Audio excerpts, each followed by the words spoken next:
오늘 이제 품질과 관련된 두 번째 시간입니다. 지난번에 그 강의를 들으셨던 분은 오늘 몇 가지 부분에서는 좀 더 편안하게 들으실 수 있을 것이고, 지난 그 품질 관련된 내용들은 이제 품질에 대한 일반적인 그런 이제 개념부터 품질 관리, 품질 경영에 대한 전반적인 원칙, 이런 것들을 이제 같이 나누는 시간이었고, 특히 에드워즈 데밍이라고 하는 품질 3대 석학 중에서 최고봉으로 꼽히는 에드워즈 데밍이라는 분의 사상과 철학을 주로 많이 이제 다뤘었죠. 이제 오늘은 그것을 실제로 품질 시스템에 어떻게 녹여 들어가서 프로세스를 만들어내느냐, 그래서 실질적인 품질 확보를 어떻게 하느냐와 관련된 내용들, 그러니까 품질 시스템과 프로세스에 관련된 내용들을 주로 많이 얘기를 할 겁니다. 그래서 오늘 이제 필립 크로스비라는 분하고 조셉 주란이라고 하는 그 품질 3대 석학에서 에드워즈 데밍을 제외한 나머지 두 분의 내용을 이제 많이 오늘 이제 얘기를 할 것이고요. 두 가지 정도의 사전 양해를 조금 드려야 되겠는데, 하나는 여기 뭐 제목에서 보시다시피 영어가 많죠. 이 본문 내용에서도 영어가 꽤 많을 겁니다. 그런데 그 영어를 제가 번역을 안 한 이제 이유는 사실 이 품질과 관련된 내용들이 이제 외국에서 주로 그 개념 셋업이 됐고, 그게 국내로 들어와서 많은 분들이 이제 그걸 개념화를 많이 시켰지만 이게 통일된 개념인지를 잘 모르겠어요. 사람들마다 용어를 조금씩 다르게 쓰기도 하고, 그래서 사실 저는 품질 전문가가 아니라서 제가 접한 이 용어가 어느 용어가 가장 우리나라에서 한국어로 번역했을 때 스탠다드인지를 잘 모르겠더라고요. 그래서 일단은 영어 그대로 쓰고 그 영어를 보시면서 나중에 의미를 일단 이해하시면 되니까, 거기에 맞는 이제 용어들을 나중에 이제 접하시게 되면 이게 이런 의미의 용어구나라는 걸 이해하실 수 있도록 그렇게 하시는 게 맞는 것 같고요. 또 한 가지는 이제 오늘 내용이 슬라이드가 굉장히 많습니다. 60페이지가 넘는 슬라이드인데, 거기에 그 품질 전문가나 품질 실무자들이 좀 알아야 될 내용들이 좀 꽤 들어가 있어요. 그래서 그 부분은 오늘 여기서 뭐 자세하게 공부를 안 할 거고, 제가 굉장히 빠른 속도로 넘어가려고 하는 것이고요. 단지 이 경영자, 관리자의 입장에서 품질의 전문가들이랑 대화를 할 때 그분들이 지금 뭘 얘기하고 있는지 정도는 이제 이해를 해야 될 필요가 있으니까, 그 품질의 실무선에서는 이런 등등의 내용들을 가지고 고민하고 있고, 이런 양식을 쓰고 있고, 이런 식으로 일을 하는구나 라는 거를 참고하시는 차원에서 제가 슬라이드를 삽입을 해놨어요. 그래서 그 부분은 아까 말씀드린 대로 굉장히 빠른 속도로 넘어가려고 합니다. 그래서 오늘은 주로 경영자들, 관리자들이 알아야 될 수준에 대해서는 좀 자세하게 설명을 하고, 나머지 부분들은 빨리 넘어가고, 이런 식으로 진행을 하도록 하겠습니다. 매번 보여드리는 것처럼 이렇게 착한 경영의 세 개의 이제 톱니바퀴를 우리가 14강에 걸쳐서 이런 내용들을 다 다뤘죠. 지금 이제 맨 마지막에 여기 이제 품질 경영 이 부분을 지난 시간에 이어서 두 번째로 지금 다루고 있는 것이고요. 이 이제 장표도 지난 시간에 보여드린 거예요. 이게 이제 프로세스라고 하면, 이 파란 선이 프로세스라고 하면, 이 프로세스에 이제 지금 예를 들어서 여기 5개의 연속된 공정이 있어요. 제조업체에서는 이거 공정이라고 얘기하고, 제조업의 공장이 아니더라도 사무실에서도 어차피 연속된 일의 흐름이 있으니까 그걸 뭐라도 대입해도 좋습니다. 예를 들면 빵집 같은 경우에도 이거 하나하나가 전부 이 순서대로, 아니면은 식당에서도 뭐 주문이 이루어져 가지고 맨 마지막에 고객한테 그 음식이 주어질 때까지 어떤 공정을 거칠 거예요. 그런 식으로 생각하시면 되는데, 요 각각의 공정에 대해서 이렇게 3포가 생기죠. 이렇게 3포 변동성이 있습니다. 이게 요 변동성의 개념이 뭐고, 요 각각을 어떻게 제어할 것인가가 지난 시간에 다룬 거예요. 지금은 이제 이게 순차적으로 이루어지는데, 이렇게 종속적 사건에 의해서 순차적으로 이루어지니까 앞에 사건이 뒤에 사건에 계속 영향을 미치잖아요. 그렇죠? 저 뒤쪽으로 가면 갈수록 전체에 영향을 제일 많이 받게 돼 있죠. 그러면 이렇게 순차적으로 변동성이 다 발생하는 것이 순차적으로 영향을 미치면서 종속적으로 진행이 될 때, 이것을 어떻게 관리를 해야만 가장 신뢰성이 있는 흐름을 만들 것인가 하는 것이 오늘 다루는 거예요. 그래서 지난번에도 이제 보여드린 대로 독립적으로 발생하는 변동성과 산포, 요 각각 요거는 통계 이론이 여기 주축이 되고 바로 품질 관리의 영역이 되는 것이고, 이 상호 의존적이고 종속적인 변동성은 이제 채찍 효과가 일어나는데, 그것을 다룰 때는 우리가 프로세스 차원에서 다뤄야 되고, 오늘 이제 얘기할 품질 시스템과 관련된 내용이 바로 이 내용이다, 이렇게 이해하시면 되고요. 자, 이제 여기 있는 사람들 다 아세요? 골프 좋아하시는 분들은 익숙한 이제 사람들이에요. 제가 사실 그 당구를 꽤 칩니다. 학교 다닐 때 당구장에 미쳐 살은 적이 있어요. 그래서 제가 500점까지 쳤었어요. 근데 지금은 이제 잘 치는 사람들이 워낙 많고 레슨도 잘 돼 있고 막 이래가지고, 그런데 그 당시에는 500점을 친다 그러면 어디 가나 최고수로 대접을 받던 시절입니다. 근데 이 당구가요, 품질하고 아주 비슷해요. 왜냐하면 정지된 상태에서 정지된 공을 쳐요. 그렇죠? 정지된 상태에서 정지된 공을 치는데 정확도와 정밀도가 필요합니다. 애큐러시, 지난 시간에 다뤘죠. 애큐러시가 프리시전이에요. 그죠? 목표 방향으로 정확하게 가야 되고, 그걸 매번 칠 때마다 산포가 적어야 돼요. 같은 샷이면 같은 결과가 계속 나오도록 쳐야 됩니다. 품질하고 원리가 똑같잖아요. 그렇죠. 거기에 이제 제공되는 변동성이, 원래 그 시스템적으로 제공되는 변동성이 있어요. 그건 뭐냐면 이 우리가 다이라고 하죠. 그 당구대의 상태, 쿠션의 강도, 이런 것들이 약간씩 다르기 때문에 산포를 만들어내요. 그런데 지구상에서, 제가 알기로는 지구상에서 인간이 발명한 운동, 스포츠 중에 정지된 공을 정지된 상태에서 짝대기로 때리는 운동이 딱 2개밖에 없습니다. 또 하나가 뭐겠어요? 그게 골프예요. 그게 골프랑 당구가 원리가 똑같단 말이에요. 그래서 이제 제가 당구는 잘 모르실 테니까, 골프는 안 치시더라도 저 중계방송이나 이런 데서 워낙 많이 나오니까 좀 흔히 접하시잖아요. 그래서 사실은 이제 당구 예를 들까 골프 예를 들까 하다가 오늘 이제 골프 예를 갖고 왔어요.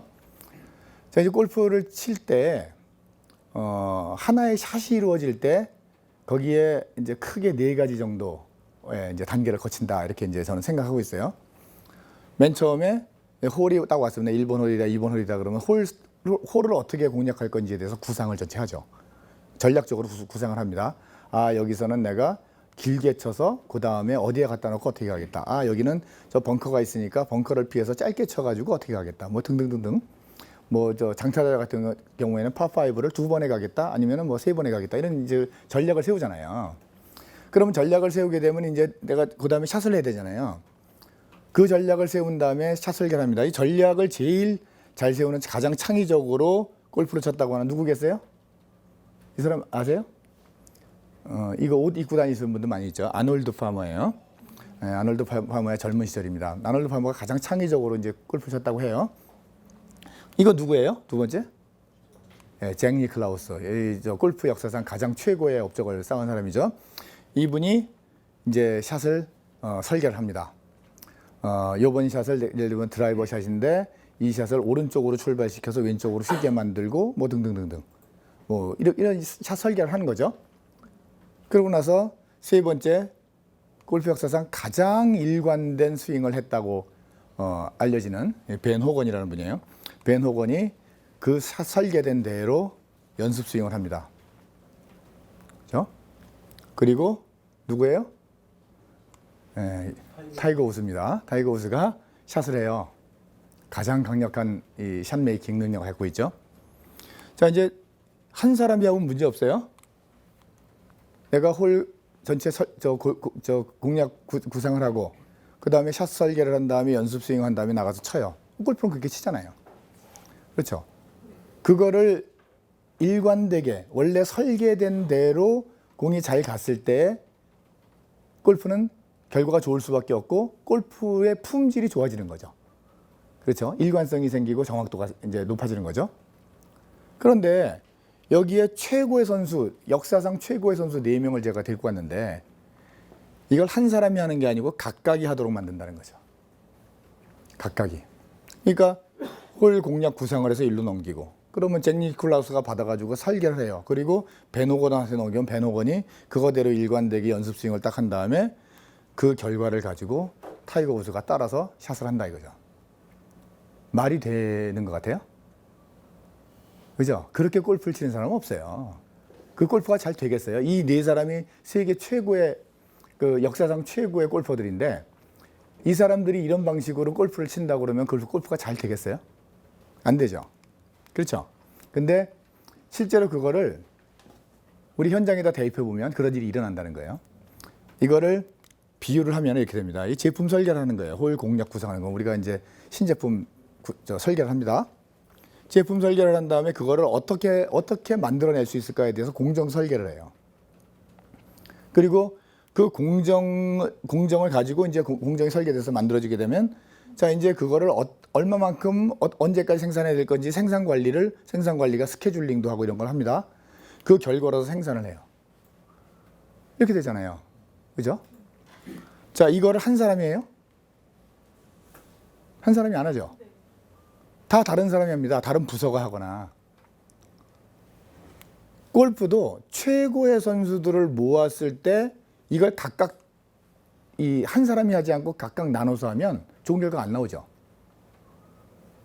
우리 품질도 마찬가지예요. 똑같단 말이에요. 골프라는 게 품질의 원리하고 똑같은 스포츠니까 마찬가지. 그래서 이걸 보면은 우리가 우리 품질과 관련된 프로세스와 시스템을 어떻게 구현을 해야 될지에 대한 아이디어를 얻을 수가 있어요. 자, 설계를 잘못하면 뒤에 제대로 나올 수가 없죠. 당연히. 그렇기 때문에 뒤에서 문제가 발생하는 거는 크지 않아요. 크지 않습니다. 여기서 설계를 드라이버로 치고 짧은 웨지로 공략하기로 설계를 했는데 그 뒤에서 실제로 그거를 바꿔서 웨지부터 쳤어요. 그러면 그 홀은 망가지는 거죠. 예를 들면 이런 식으로 이 앞단에서 오류가 발생하게 되면 뒷단에서는 그걸 바로잡기가 굉장히 어렵습니다. 그래서 이 앞에 있는 오류일수록 더 치명적이에요. 그러니까 앞에서부터 잘해야만 된다라는 거예요. 그게 이겁니다. 선행 단계 결함일수록 최종 결과에 더 근본적이고 치명적인 큰 영향을 미쳐요. 자, 그리고 두 번째는요. 이 각각이 이렇게 최고의 선수들을 모아놔도 이제 잘 안 되는데 이걸 잘 되게 하는 방법이 있어요. 그나마도 선방하게 만드는 방법이 있어요. 뭐겠어요? 샷 설계, 홀 공략 구상을 할 때 이 세 사람이 다 같이 하는 거예요. 회의를 합니다. 그래서 그 내용을 정확하게 알아요. 그 다음에 샷 설계를 할 때도 다 같이 모여서 해요. 연습 스윙을 할 때도 어떤 게 포인트인지를 다 같이 모여서 해요. 그리고 이 세 사람이 샷을 할 때 도와줘요. 그러면 그나마도 선방할 수 있어요. 다시 얘기하면 대부분의 품질 문제는 이렇게 각각 나눠져 있는 기능들이 소통을 안 하는 거예요. 소통을 안 하고 협력을 안 해서 나타나는 문제입니다. 그거를 해결해야만 품질이 좋아져요. 그렇기 때문에 품질 시스템은 두 가지가 굉장히 중요합니다. 어떻게 하면은 품질을 보증하는 포인트를 앞쪽으로 또 당길까? 저쪽 밑에서 고객 바로 직전에서 품질을 보증한다. 그게 품질 보증 수준에서 가장 낮은 거예요. 그거마저 안 하면은 그거는 비즈니스를 하면 안 되는 것이고 가장 낮은 수준의 품질 보증이 고객 바로 앞에서 하는 겁니다. 그것을 어떻게 하면 가장 앞단으로 끌고 올까? 선행단으로 끌고 올까? 이게 품질 시스템을 구축하고 운영할 때 가장 중요한 핵심 중 하나입니다. 또 하나는 어떻게 하면 그 기능 부서들이 자기 일만 열심히 하지 않고 전체의 목적을 위해서 협력하고 소통하게 만들 것인가. 이 두 가지의 문제를 못 풀면 품질 시스템이라는 거는 만들 수도 없고 작동도 안 해요. 결국 뭐예요? 모든 당사자가 설계 단계부터 참여해서 같은 용어를 쓰고 같은 측정 기준을 가지고 거기서 표준을 정하고 그 표준에 입각해서 그대로 실행하고 그리고 지난 시간에 본 것처럼 그대로 실행하면서 표준이 유효한지도 확인하고 표준이 왜 지켜지지 않는지를 확인해서 그것을 표준을 고치든지 아니면 산포를 잡든지 하는 행동들을 계속 해나가야 된단 말이죠. 이게 사실은 품질 시스템의 거의 큰 개념도예요. 제가 이제 고민해서 그린 장표지만 그런 개념도예요. 나중에 이제 골프 치시는 분들은 한번 골프 한번 치실 때마다 품질 생각 한 번씩 하면서 쳐보세요. 자, 이제 이것도 지난번에 보여드린 거예요. 그래서 이 세 분, 에드워드 데밍, 조셉 주란, 필립 크로스비라는 세 분이 역사상 최고로 인정받는 품질의 3대 석학이고, 지난 시간에 우리가 데밍을 다뤘고, 이번 시간에 이제 이 두 분을 다룰 건데, 조셉 주란은 학자고 에드워드 데밍의 제자고요. 필립 크로스비는 경영자입니다. 그래서 이 분은 책, 이 얇은 책 두 권을 썼고요. 이 조셉 주란은 제가 이제 읽은 책이 이거예요. 이게 주란의 한 1600페이지 가까이 되는 그 퀄러티 핸드북이라는 책이 있는데, 그 책은 제가 너무 두꺼워서 못 읽었고요. 그 책에 사실은 이 핵심 정리, 엑기스만 뽑아가지고 만든 책이다, 이렇게 이제 이해하시면 될 것 같아요. 그래도 한 500페이지 정도 됩니다. 자, 그래서 이제 조금 전에 말씀드린 품질 시스템에 대한, 아까 골프의 비유를 했지만 그런 커다란 그런 이제 개념을 머릿속에 가지시고, 자, 이제 품질 시스템에 대해서 이 두 분, 두 분의 이 석학의 이제 조언을 한번 들어보기로 해요. 자, 먼저 필립 크로스비를 다룰 건데요. 필립 크로스비는 아까도 말씀드린 것처럼 경영자입니다. 그렇기 때문에 이분은 이론이 아주 정교하거나 그러진 않아요. 그렇지만 이분의 책을 읽어보면 현장에서 본인이 겪었던 일들을 굉장히 많이 나열을 합니다. 그 책을 읽어보면, 아, 그래, 이거 우리 회사에서도 일어나는 일이야 라는 걸 쉽게 우리가 금방 공감을 할 수 있는 그런 일들이에요.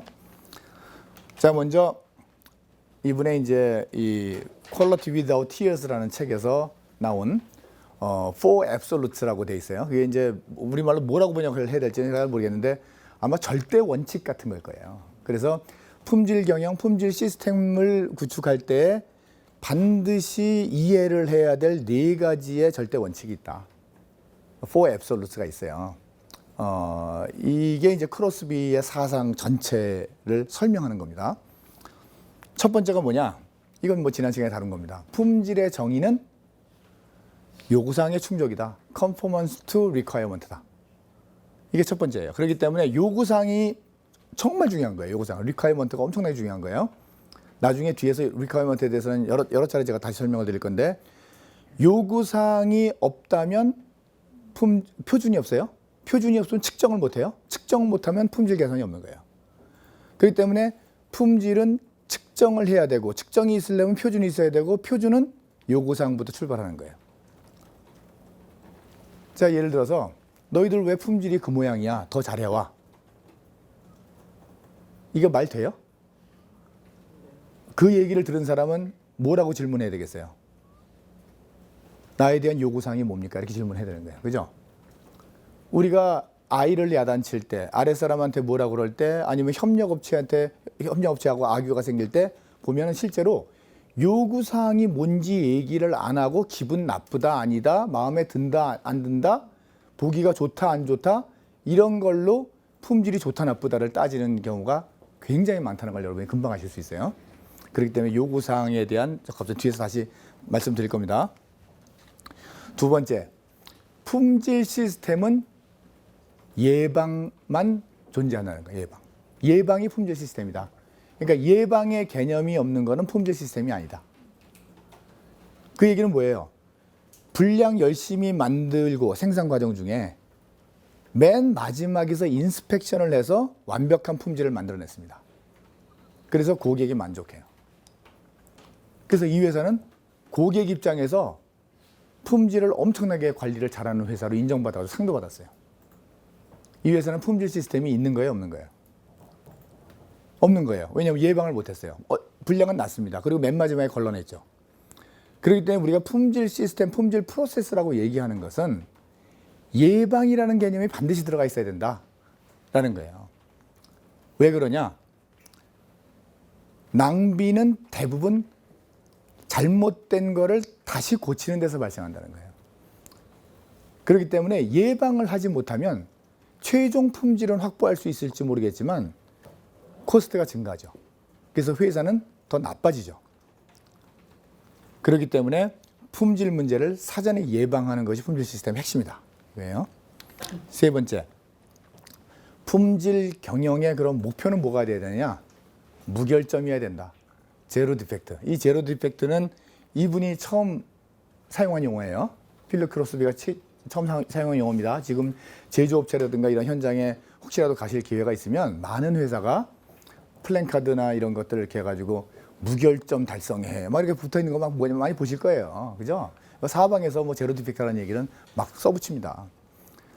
필립 크로스비가 그 무결점 제로 디펙트를 이제 퀄리티 이즈 프리라는 책이 먼저 나왔는데 그 책에서 이제 여러 차례 이제 강조를 하죠. 퀄리티 위다웃 티어스가 나중에 나온 책이에요. 이 책에서는 이 제로 디펙트를 사람들이 잘못 이해해 가지고 오용된 거에 대해서 탄식을 합니다. 나중에 뒤에서 말씀드릴 거예요. 네 번째, 품질의 측정 지표는 cost of quality, 품질 비용이어야 된다. 품질 비용이라는 건 뭐냐면 돈이라는 거예요. 돈으로 측정하라는 겁니다. 잘못된 품질이 나와서 혹은 품질을 좋게 만들기 위해서 지출하는 돈들, 그거를 돈으로 만들 때에 관리가 된다는 거예요. 왜 그래요? 돈은 유일한 공통 지표예요. 이 측정 수단입니다. 이 회사 내에서. 그렇죠? 모든 것들이 돈으로 환산될 때는 전부 가치가 동일하죠. 같은 잣대로 이 측정을 할 수가 있죠. 또 하나는 뭐냐면 PPM이니 뭐니 어쩌고 저쩌고 하는 KPI들을 막 들이댔을 때 야, 그거 좀 잘해봐. 이렇게 얘기하면서 별로 그렇게 관심 많이 보여주지 않고 한번 그렇게 그냥 훈시 한번 하고 끝나던 경영자가 돈 얘기를 하기 시작하면 얘기가 달라진다는 거예요. 경영자들은 돈에 의해서 움직인다는 거죠. 이게 우리가 코스트 오브 퀄리티가 이렇게 많이 드는데요. 매출액의 10%인데요. 그래서 그 금액이 몇십억인데요. 이렇게 만약에 얘기를 했다. 그러면 경영자들은 난리가 납니다. 그래서 모든 총력을 기울여서 그것을 개선하기 위해서 노력을 해요. 근데 돈으로 환산되지 않는 다른 것들은 사실 그렇게 와닿지 않는다는 거예요. 그래서 코스트 오브 퀄리티, 품질 비용을 품질의 측정 지표로 삼아라. 이 네 가지를 앱솔루트, 네 가지 앱솔루트라고 얘기를 해요. 요거를 좀 더 자세하게 설명드릴 거예요. 우선 그 설명드리기 전에 먼저 요거는 이해하고 가셔야 돼요. 품질을 우리가 이해할 때 아까 예방과 이제 예방이 아니고 맨 마지막에 사후 관리를 하는 거 이렇게 말씀을 드렸는데 그 관점이 이제 이런 거예요. 모든 이 시스템은 제가 이제 시스템과 관련된 그런 이제 강의가 몇 번 있었죠. 그때도 계속 말씀드린 건데 서플라이어, 프로세서, 커스터머 이렇게 이제 나눠져요. 그래서 모든 시스템은 이렇게 돼요. 뭔가가 들어와서 서플라이어부터 뭔가 들어와서 프로세싱이 된 다음에 바깥으로 나가죠. 이게 모든 시스템의 구조예요. 그러니까 우리 이 회사에서의 프로세스 구조도 딱 이렇게 생겼죠. 그래서 이게 SPC 구조로 돼 있어요. SPC. 모든 게 다 SPC 구조로 시스템이 작동을 합니다. 우리 가치 창출 시스템에서는. 그러니까 그거를 회사에다 딱 대입을 해보면 이렇게 되는 거예요. 자, 공급업자로부터 뭘 받죠? 그러면 회사 안에 있는 모든 것들이 여기에 합쳐져서 회사의 시스템이니까 이게 프로세서죠. 그리고 거기서 만들어진 게 고객한테 나가죠. 그러면 SPC 구조죠, 이렇게. 그런데 이렇게 이해를 하면 당연히 우리는 최종 고객을 만족시키면 되는 거잖아요. 이 안에서는 우리끼리 어떻게든지 뭐 알아서 일하면 되는 거잖아요. 우리가 이렇게 생각하죠. 그런데 실제로는 이 안에도 SPC 구조가 그대로 들어간다는 거예요. 이 SPC 구조는 회사 차원의 SPC 구조뿐만이 아니고 이 안에 있는 공정 간에도 전부 성립한다. 이게 바로 품질에 관련돼서 우리가 알아야 될 개념이에요. 다시 말하면 뭐냐면, 자, 구매는 공급업자가 서플라이어죠. S죠. 자기가 프로세스죠. 프로세싱 하죠. 그런데 고객이 누구냐면 가공이에요. 그러면 이 SPC 구조가 그렇게 작게 나와 있다 그러면 이 큰 SPC 구조에서 일어나야 될 일하고 똑같은 일이 여기서도 일어나야 된다는 거예요. 다시 말하면 우리는 최종 고객에 대한 품질 보증을 해야죠. 이걸 회사 전체로 보게 되면. 그런데 이거를 작은 SPC로 보게 되면 구매는 품질 보증을 누구에 대해서 해야 돼요? 가공에 대해서 해야 되는 거예요. 자, 가공은 자기가 프로세서가 되죠. 그러면 구매가 S고 조립이 C가 되죠. 가공은 당연히 조립이라는 기능에 대해서 품질 보증을 해야 돼요. 역시 조립은 물류에 대해서, 물류는 최종 고객에 대해서 품질 보증을 해야 되는 겁니다. 이걸 사무실로도 갖고 올 수 있어요. 프랜차이즈점도 이거 똑같은 개념이 적용되고 서비스에서 똑같은 개념이 적용돼요. 회사에 있는 모든 활동들은 고객 가치에 기여하는 활동이라면 당연히 누군가로부터 공급받고 누군가에게 내가 뭔가 줍니다. 그렇게 돼 있죠. 일의 흐름으로 돼 있죠. 자, 품질 경영의 가장 밑바닥이 뭐냐면 각 개인부터 모든 부서 기능 다 포함해서 크게는 회사고요. 저 밑으로 내려가게 되면 각 개인이 되죠. 그리고 각 개인이 수행하는 작업이 되죠. 그 작업이 서플라이어로부터는 보증된 걸 공급받고, 그리고 내 커스터머에게는, 그게 내부 커스터머가 됐든 외부 커스터머가 됐든 내 커스터머에게는 보증된 상태로 공급한다, 이런 얘기예요. 그게 기본이에요. 근데 그 기본이 안 되면 어떻게 돼요? 그 안에서 결함 있는 것들이 막 왔다 갔다 하죠. 재작업이 막 이루어지죠. 그리고 맨 마지막에 최종 고객한테 욕먹기 싫으니까 거기서 인스펙션, 그러니까 검사원들을 와장창 투입해가지고 선별해서 보낸다, 그런 뜻이죠. 그래서 이 개념을 갖고, 전사원이 갖고 움직이는 것이 품질 경영에서 가장 중요한 핵심이에요. 자, 이제 이걸 이해하고 나면 이제 이거 네 가지 앱솔루트를 더 쉽게 설명할 수 있어요. 자, 이게 첫 번째 앱솔루트죠. 요구사항에 대한, 아까 충족이라고 제가 썼지만 적합성이라고 번역하는 것이 오히려 좀 더 나을 수 있겠어요. 그래서 컨포먼스 투 리콰이어먼트인데, 이 컨포먼스 투 리콰이어먼트는 바로 두 가지의 개념이에요. 리콰이어먼트가 있어야 되고 거기에 컨포먼스 해야 된다는 거예요. 그것은 이 SPC 구조, 조금 전에 봤던 SPC 구조에서 고객은 그 앞에 있는 서플라이어, 그렇죠? 지금 이 커스터머에게는 이 프로세서가 서플라이어가 되죠. 고객은 자기의 서플라이어에게 리콰이어먼트를 반드시 줘야 된다, 그런 뜻이에요. 리콰이어먼트가 없으면 아까 품질이 없다 그랬죠. 그러니까 품질은 반드시 리콰이어먼트가 있다는 게 전제 조건이니까 리콰이어먼트를 줘야 된다는 거예요. 여러분들이 공급업자로부터 좋은 품질을 받고 싶다. 그러면 제일 먼저 해야 될 게 뭐냐면, 우리가 쟤네들한테 무슨 리콰이어먼트를 주고 있지? 이걸 검증해 봐야 돼요. 리콰이어먼트가 없는 경우가 굉장히 많습니다, 실제로. 그 리콰이어먼트가 구체적이고 측정 가능한지를 봐야 돼요. 그리고 그 사람들에게 컨포먼스를 요구해야 되는 겁니다. 그래서 이 리콰이어먼트와 컨포먼스, 이것이 바로 품질의 개념이다 라는 것이 크로스비의 주장이에요. 자, 두 번째 볼까요? 예방이 유일한 품질 시스템이라 이렇게 얘기했어요. 그리고 아까 제가 골프 예에서 본 것처럼 품질 보증은 가능한 한 앞단에서 수행되는 것이 옳다, 이렇게 말씀을 드렸잖아요. 자, 이렇게 이제 그 프로세스, 아까 SPC의 구조입니다. 이 SPC의 구조를 조금 더 상세하게 그렸는데요. 여기서 이 두 가지의 방법이 있어요. 하나는 만들어서 맨 마지막에 인스펙션에서 선별해서 출고하는 거예요. 이게 바로 만든다, 선별한다, 출고한다예요. 만드는 사람은 결함이 있어도 뒤로 넘기는 거죠. 아까 골프에서 보면은 앞쪽에서 문제가 생겨도 나는 모른다고 뒤로 다 넘기는 거예요. 그럼 뒤쪽에서 알아서 하라는 거죠. 그럼 타이거 우즈는 훌륭한 선수니까 알아서 하긴 할 거예요. 그럼에도 불구하고 좋은 결과를 얻어내기 좀 어렵죠. 자, 이거는 문제를 하류로 전가하는 시스템이에요. 이거 시스템이 아니죠. 문제를 하류로 전가하는 그 구조고요. 그거에 반대로 앞쪽으로부터, 여기서 모든 걸 다 할 수는 없지만 최대한 앞쪽으로 품질 보증의 포인트를 끌어올리기 위해서 노력하는 거죠. 그것이 요구사항을 상류로부터 충족하는 겁니다. 구매에서는 우리 내부에 있는 공급자, 우리 내부에 있는 어떤 부서겠죠.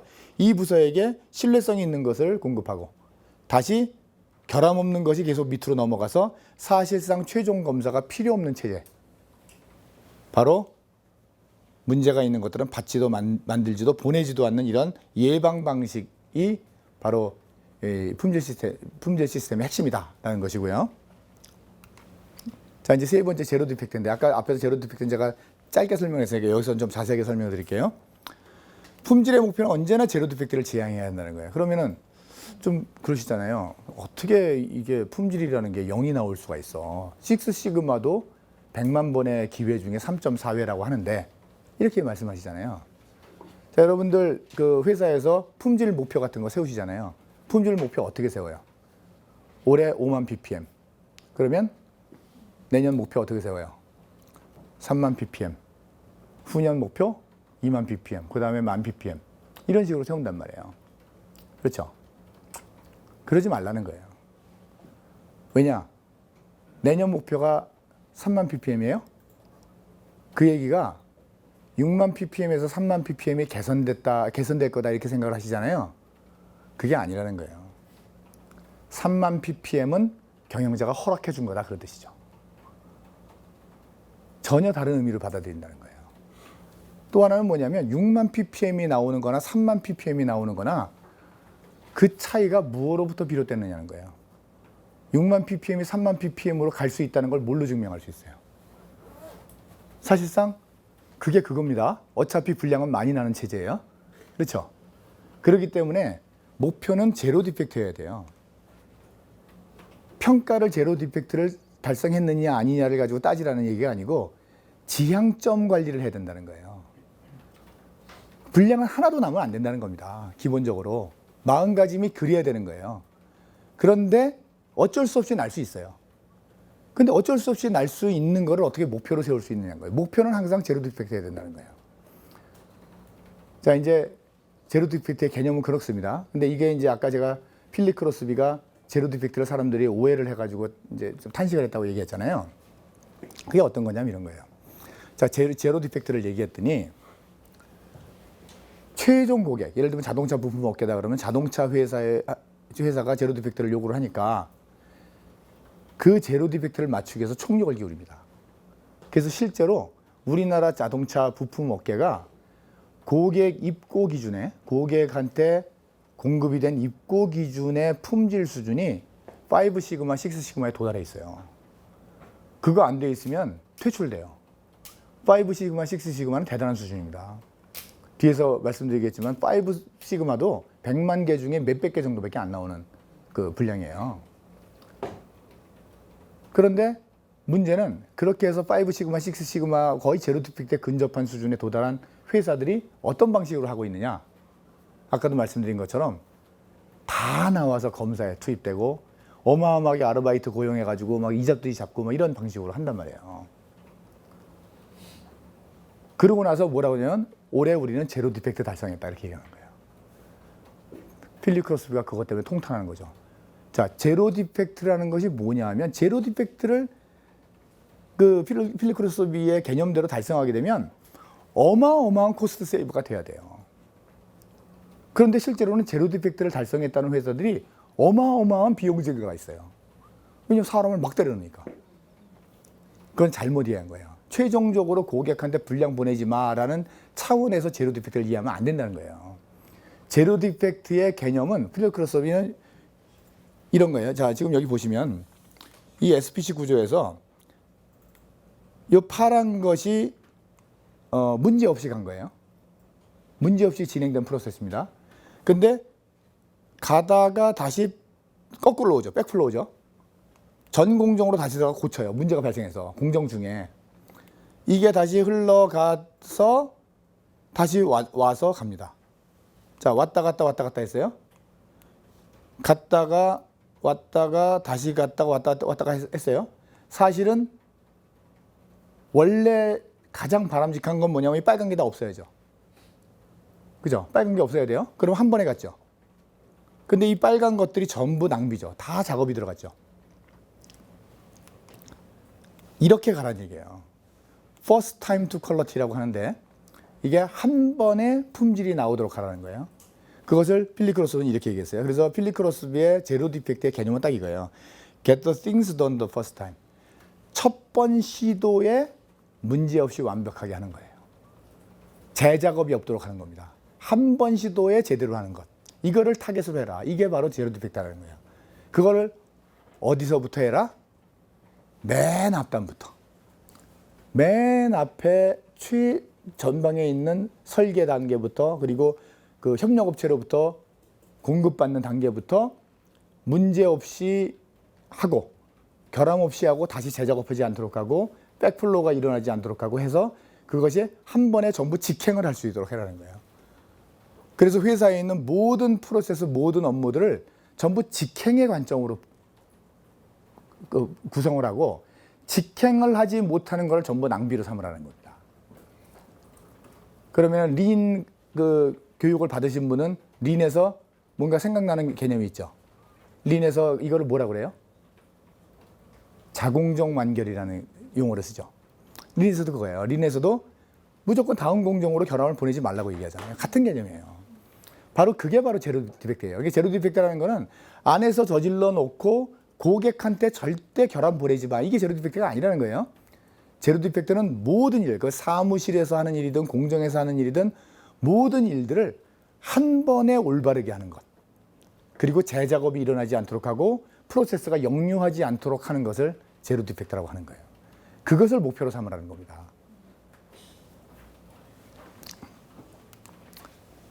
자, 이제 그거를 하나 예를 들면 이렇게 돼요. 여기서 이제 어떤 공정에서 제품을 만들었어요. 그러니까 4개를 만들었습니다. 4개를. 자, 1번을 보세요. 1번 제품은 그대로 갔어요. 그죠? 원가가 1,000원 들었어요. 그래서 매출액이 1,600원 나왔고 매출액이 600원 나왔습니다. 자, 두 번째 제품이 나왔는데요. 원가는 1,000원 들었는데 뭔가 조금 품질 검사하다가 약간 결함이 났어요. B급 제품이 됐습니다. 그래서 A급의 가격을 못 받고 1,300원을 받아서 약간 이익이 났어요. 세 번째 제품은요. 가다가 중간에 문제가 생겼어요. 그래서 공정으로 다시 되돌아와가지고 재작업을 했습니다. 200원만큼 원가가 더 들어갔어요. 그리고 나서 합격돼가지고 A급으로 팔렸어요. 그래서 400원 이익이 났어요. 네 번째 제품은 재작업을 했어요. 그래서 원가가 1,300원이 됐는데 문제는 맨 마지막에 불합격됐어요. 그래서 못 팔았어요. 이거는 폐기해야죠. 자, 이제 4개를 만들었는데 3개가 합격이 됐고 그중에 2개가 A급이고 1개가 B급으로 싸게 팔렸습니다. 이거를 이제 회계에서 계산을 합니다. 그죠? 원가 계산하죠. 우리 회계에서 원가 계산 어떻게 해요? 이 4개를 생산한 게 이제 한 로트니까. 자, 원가 얼마예요? 4,000원 플러스 500원. 이거 묻어 들어가요, 여기에. 그렇죠? 실제 구분되지는 않아요. 안에서 지들끼리 막 작업을 했으니까 어쨌든 묻어갑니다, 이게. 그래서 원가가 4,500원이 나왔어요. 원가는 4,500원 들었는데 3개밖에 못 팔았는데 그 중에 하나는 그나마도 B급을 팔았죠. 그래서 4,500원의 매출이 일어났어요. 이익은 제로예요. 이해가 되세요? 자, 경영자가 이걸 딱 보고 문제잖아요. 이익이 안 나잖아요. 이거 개선해야 되겠잖아요. 그래서 목표를 세웁니다. 원가 개선 목표를 세워요. 원가 개선 목표 얼마 줄까요? 지금 원가가 4,500원이니까 목표를 얼마 정도, 몇 퍼센트 줄까요, 이걸? 그래서 목표를 예를 들어서 10%를 줬어요. 10%를 개선해. 이렇게 얘기를 했단 말이에요. 그러면 10%는 얼마예요? 4,500에서 10%면은 뭐 4,050원 정도 되나요? 그 정도 되나요? 그렇게 되죠. 회계에서는 유니트당 매출액 1,500원, 유니트당 원가를 1,500원으로 잡았어요. 3개밖에 못 팔았으니까. 원가 1,500원에 매출 1,500원으로 잡힌단 말이에요. 그리고 여기에 원가 절감을 10%를 줬어요. 그러면 유니트당으로는 아까 전체를 따져서 그런데 유니트당으로 따지면 더 적게 나오네요. 그러니까 1,500원에서 그 150원을 빼게 되면 1,350원 원가에 도달하는 걸 목표로 세웠다 그런 얘기죠. 그렇죠? 10%의 원가 절감 목표를 줬어요. 그러면 이제 생산부서나 이런 데서는 10% 원가 절감 목표를 딱 받아들고 어떻게 해요? 난리가 나죠. 부들부들 떱니다. 어떻게 뭐 몇 달 만에 10%를 절감하라는 얘기야? 이렇게 부들부들 떤다고요. 그렇죠? 근데 실제로는 어때요? 원래 1,000원에 만들고 있었죠. 이 원가는 원래 1,000원이어야 돼요. 아까 얘기한 것처럼 first time to quality, 한 번에 직행하는 개념으로 모든 걸 만들고 있다면 이 회사는 1,000원의 원가가 나오게 돼 있어요. 그리고 이미 1,000원에 만든 사례도 있어요. 1,000원에 만들지 못한 몇몇 놈들이 있는 거죠. 그 놈들이 묻어가서 원가를 형성했죠. 그러니까 실제로는 어떻게 해야 돼요? 원가를 500원 절감해야 되는 겁니다. 1,500원에서 500원 절감하면은 33% 절감해야 되는 거예요. 원가 절감을 33% 해야 정상인 거예요. 그러니까 정상도 아니죠. 정상이 아니고 원래 하던 능력만큼 가는 거예요. 그런데 이게 이런 식으로 다 묻어 들어가잖아요. 그래서 실제로 원가 절감 목표를 10% 이랬는데 그 10%를 사실은 10%는 말도 안 되는 목표인데도 불구하고 현장에서는 10% 어떻게 절감해? 그로 뒤집어진단 말이에요. 이게 대부분의 기업에서 일어나는 현상이라는 거죠. 제로 디펙트의 개념을 이해하지 못하면 이런 일들이 항상 일어날 수 있다는 거예요. 식스 시그마의 이론이 있잖아요. 식스 시그마의 이론 중에 공정 누적 수율이라는 게 있어요. 공정 누적 수율도 이거와 똑같은 개념이에요. 제로 디펙트하고. 공정 누적 수율도 한 번에 직행한 것들을 전부 측정한단 말이에요. 린에서 얘기하는 자공정 완결도 같은 개념이에요. 그러니까 품질을 개선함으로써 낭비를 제거한다는 그런 이론적 백그라운드를 갖고 있는 모든 종류의 이론이 다 직행률을 따져요. 직행률이라는 건 뭐냐면 한 번에 올바르게 하기예요. 재작업이 없고 프로세스를 역류하지 않도록 만드는 거예요. 이게 모든 품질 프로세스의 핵심이라는 거예요. 그걸 해내면 여기 있는 거 다 안 배우셔도 상관없어요. 그거 해낼 수 있으면. 그걸로 끝이에요.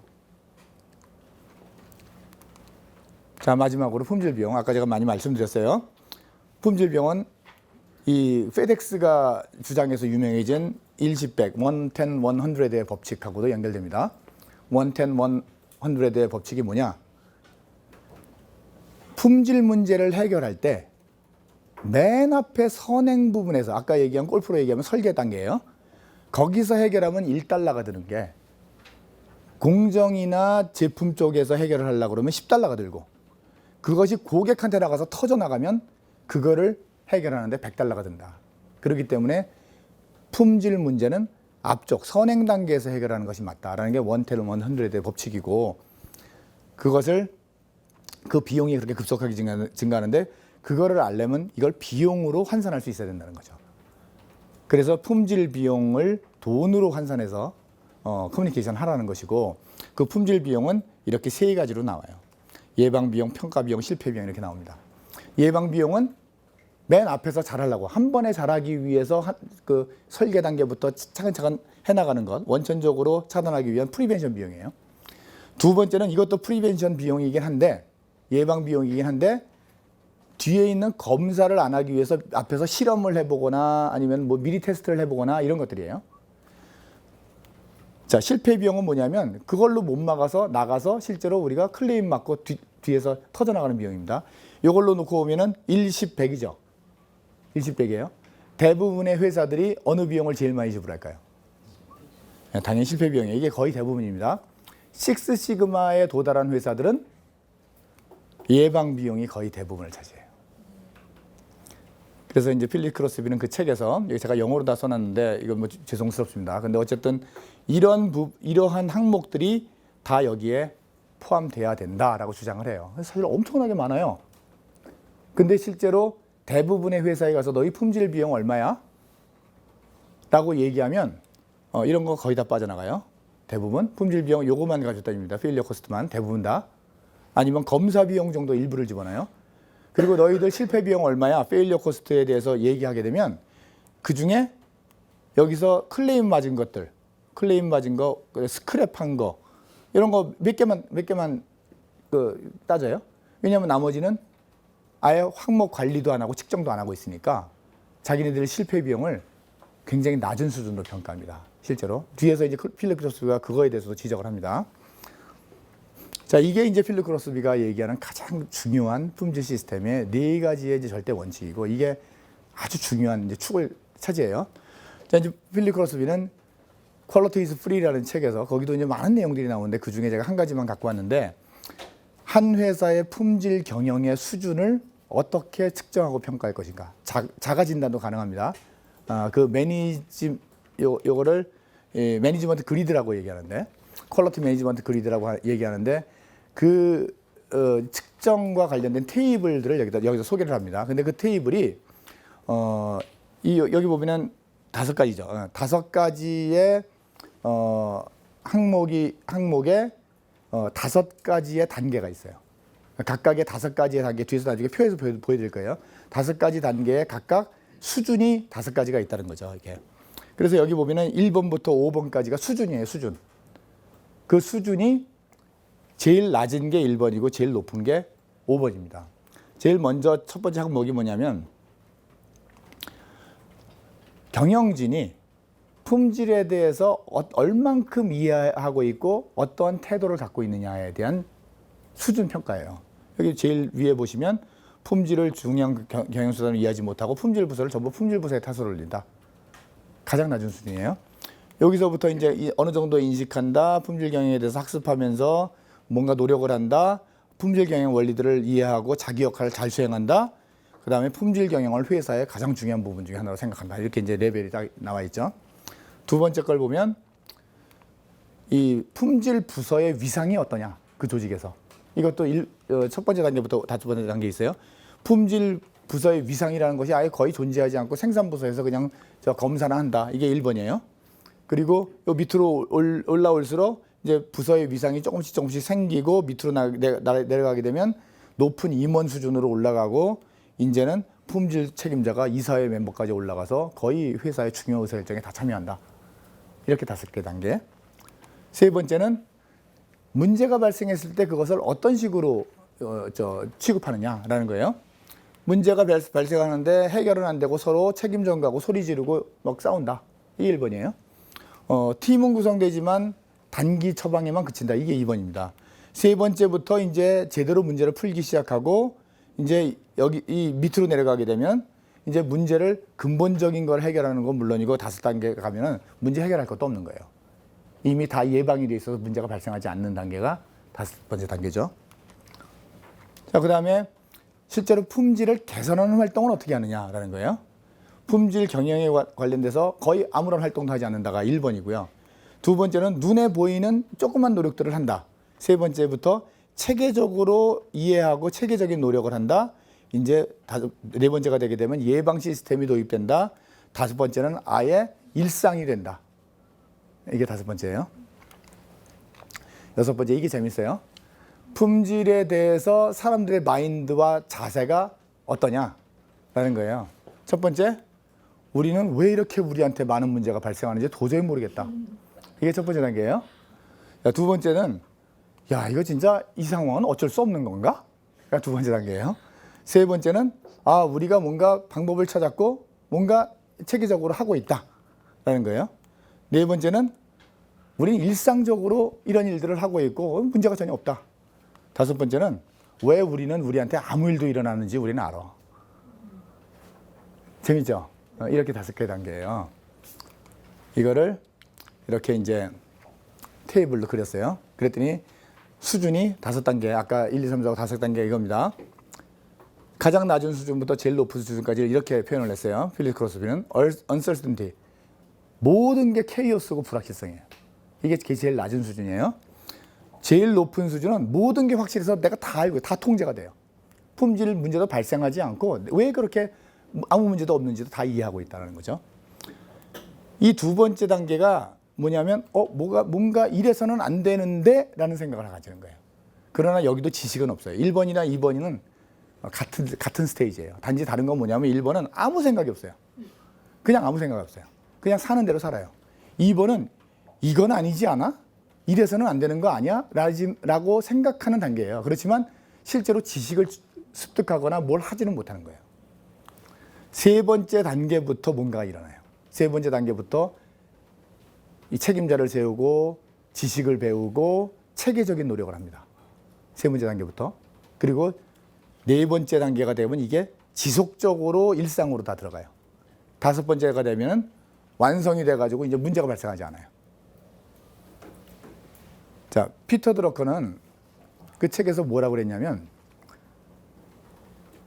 어느 회사가 어느 사업장에 갔을 때 그 사업장이 잘 돌아가는 사업장인지 아닌지를 가장 쉽게 하는 방법이 있다 그랬어요.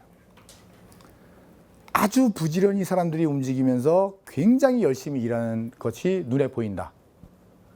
그러면 그 회사는 문제가 많은 사업장이다라고 이해하면 된다는 거예요. 다들 아무 일도 안 하는 것 같고 너무 조용하고 그대로 움직이는 것, 사람들이 움직임이 별로 없는 듯한 느낌이 있는 사업장에 갔다. 그러면 그 사업장은 엄청나게 수준이 높은 사업장이다. 이렇게 얘기를 했어요. 여기서 보면 누가 제일 바쁘겠어요? 1번, 2번이 제일 바쁘죠. 실제로 가장 시간이 많이 남고 워라밸이 가장 잘 형성이 되어 있는 회사는 당연히 5번째 회사입니다. 그렇죠? 식스 시그마 이론으로 여기 대입을 하게 되면요. 여기 스테이지 5가 아마 식스 시그마 컴퍼니일 거예요. 스테이지 4가 시그마, 4시그마나 5시그마 정도. 스테이지 1, 2, 3이 1시그마, 2시그마, 3시그마 정도에 해당된다. 이렇게 이제 이해를 할 수가 있죠. 여기서 아까 앞에 봤던 내용들 외에 한 가지가 더 있어요. 품질 비용에 대한 실제 인식과 실제가 어떻게 되느냐. 이건 굉장히 중요합니다. 첫 번째 스테이지에 있는 사람한테 당신들 품질 비용, 코스트 오브 퀄리티 얼마야? 이렇게 물어봐요. 그러면 대답이 뭐라고 나온다고요? 그게 뭐예요? 잘 모르겠는데요. 품질 비용이라는 개념도 모르거나 안다고 하더라도 한 번도 측정해 본 적이 없어서 데이터가 없어요. 두 번째 회사한테 물어보면 얼마라고 대답한다? 3%인데요. 아까 제가 얘기했죠. 페일리어 코스트만 인지하고 그 중에서도 일부 항목만 인지한다는 거예요. 그러니까 실제로는 자기네들 코스트 오브 퀄리티가 얼마가 되는지 몰라요. 그 중에 측정하고 있는 것만 딱 모아가지고 요게 품질 비용이라고 생각하기 때문에 3%예요. 이렇게 얘기해요. 아까 대답 못했던 그 회사, 실제로 품질 비용이 실제로 모든 걸 다 긁어모아서 측정을 해봤더니 얼마가 나온다? 매출액의 20%. 매출액의 20%입니다. 매출액의 20%, 영업이익이 20% 난다 그러면 여러분들 와 정말 행복하죠? 영업이익률 20%를 이 회사는 내다버리고 있다 그 뜻이죠. 두 번째 회사는 3%라고 대답을 했는데 실제로 측정을 해보니 18% 정도 나온다. 약간 수준이 높죠. 한 2% 정도. 자, 세 번째 이제 제대로 뭔가를 활동하기 시작하는 회사. 그러면 두 가지가 다 이제 변하죠. 하나는 품질 비용을 훨씬 더 많이 인식하기 시작해요. 그동안에는 품질 비용이 아니라고 생각했던 걸 막 포함시키기 시작하죠. 또 하나는 개선을 했기 때문에 실제로 품질 비용이 낮아지죠. 그래서 둘 다 개선돼요. 실제 자기네들이 8% 지금 발생하고 있다고 리포트를 해요. 실제로는 12%. 자, 이쪽으로 4단계로 가게 되면 리포트는 6.5%. 여기 실질적으로 많이 개선됐기 때문에 진짜로 코스트 오브 퀄리티가 줄은 거예요. 그리고 실제로 8%. 이제 갭이 많이 줄죠. 스테이지 5에 가게 되면, 식스 시그마 컴퍼니가 되게 되면 리포트도 우리 한 2.5% 되는 것 같아요. 그리고 실제로 측정해봐도 그거 외에는 코스트 오브 퀄리티가 없다. 자, 그러면 이쪽 식스 시그마에 해당하는 회사와 1단계나 2단계 도달한 머물고 있는 회사의 영업이익률의 차이는 무려 15에서 17% 정도 차이가 나죠. 우리나라 제조업 기준입니다. 제조업 기준이 그런데 제조업이 실제로 퀄리티 컨트롤을 그동안에 노력을 많이 해온 업종이잖아요. 그러니까 아마도 제조업이 다른 타 업종에 비해서 퀄리티 수준이 높다고 봐야 되는 겁니다. 그죠? 우리나라의 제조업의 주로 중소기업들, 뭐 100인 미만 정도 되는 중소기업들의 수준이 몇 단계겠어요? 1, 2단계. 1, 2단계. 우리나라의 큰 대기업 중에 약간 낮은 쪽의 레벨, 그리고 뭐 조 단위 혹은 수천억 단위의 중견기업 정도 되는 제조업이 몇 단계 정도 되겠습니까? 네, 그 중에 훌륭한 회사들이 3단계예요. 보통 2.5단계, 2단계, 3단계 사이 왔다 갔다 합니다. 우리나라에서 4단계, 5단계를 간 회사가 있는가? 아마 있을 것 같기는 해요. 굉장히 드물고요. 아마 삼성이나 LG 정도 되는 회사가 아마 4단계, 5단계 정도를, 5단계까지는 잘 모르겠어요. 주장할 수 있을 거다 이렇게 생각해요. 전 세계적으로 이 5단계 도달한 회사들 많이 있어요. 가장 대표적인 회사. 보잉이에요, 보잉. 예, 보잉이 5단계가 아니면 여러분들 비행기 못 탑니다. 비행기 목숨 걸고 타야 돼요. 그런 회사들이 이제 5단계에 가 있는 회사들입니다. 그러면 우리나라 대부분의 회사들이 1, 2단계라고 하면 그 회사들이 체계적인 노력에 의해서 4단계 정도만 가더라도 영업이익률이 10% 이상 개선된다는 뜻이잖아요. 지금 뭐 52시간이 어떻고 최저임금이 어떻고 여러 가지 무슨 뭐 이런 것들 때문에 원가 압박 엄청나게 심하잖아요. 그 원가 압박을 어떤 식으로 풀어요? 사람 자르고 그 다음에 이제 원재료비 협력업체 조져가지고 원재료비 뭐 이런 거 하고 하잖아요. 그렇게 해서 줄일 수 있는 비용이 얼마 정도 될까요? 아무리 많아도 2% 3% 이상 못 줄입니다. 박박 긁어 모아도 못 줄여요. 왜냐하면 이미 거기에다가 엄청난 압박을 이미 가해놨기 때문에 추가로 줄일 것도 별로 없어요. 그런데 품질에서 아까 얘기한 것처럼 재저거, 백플로우 없애고 제로 디펙트의 개념으로 한 번에 올바르게 하는 퍼스트 타임 투 퀄리티, 그 개념으로 일을 할 수 있다면 영업이익률 10%가 금방 나온다는 거잖아요. 제가 실제로 3번의 턴어라운드에서 불과 1년 반에서 13개월 정도, 13개월에서 긴 회사가 이제 3년 반 정도를 제가 이제 같이 일을 했는데, 거기서 이런 정도에 도달하지도 못했어요. 스테이지 3 정도 도달했었습니다. 스테이지 4까지 못 갔어요. 스테이지 3 정도의 퀄리티 수준과 린 경영을 도입했습니다. 세 회사에서 전부 똑같이 영업이익률이 매출액 15% 정도가 다 증가했어요. 그 얘기는 뭐냐면 그거 하기 전에 15%가 다 그냥 줄줄줄 새고 있었다 뜻이잖아요. 가장 최고의 원가 절감이 뭐겠어요? 그러니까 품질 향상이에요. 품질 향상의 가장 중요한 핵심은 고객한테 도달시키는 품질을 요감 먹게끔 하는 것이 아니라는 거예요. 제로 디펙트를 그렇게 해석하면 안 돼요. 회사에 있는 모든 활동들을 한 번에 올바르게 하는 겁니다. 자, 한 번에 올바르게 하려면 전제 조건이 그게 이제 품질이 높다는 거예요. 모든 활동의 품질이 높다는 거예요. 그죠? 모든 활동의 품질이 높으려면 모든 활동에 뭐가 있어야 돼요? 전제 조건이. 리콰이어먼트가 있어야 돼요. 리콰이어먼트가 있어야지 리콰이어먼트에 컨포먼스를 하죠. 여러분들 회사에서 대부분의 직원들이 하루하루 하고 있는 일을 아무 생각 없이 해요. 저는 사무실에서 일어나는 일의 70%가 낭비라고 보는 사람이에요. 그 사람들이 왜 아무 생각 없이 해요? 윗사람이 리콰이어먼트를 제대로 안 줘서 그래요. 정확하게 어느 방향으로 가야 되는지, 뭘 해야 되는지 이해 못하고 자기 역할이 뭔지 모르고 일을 한단 말이에요. 죽어라고 열심히 하죠. 그러나 컨포먼스를 못하죠. 못할 수밖에 없어요. 리콰이어먼트가 불분명하니까.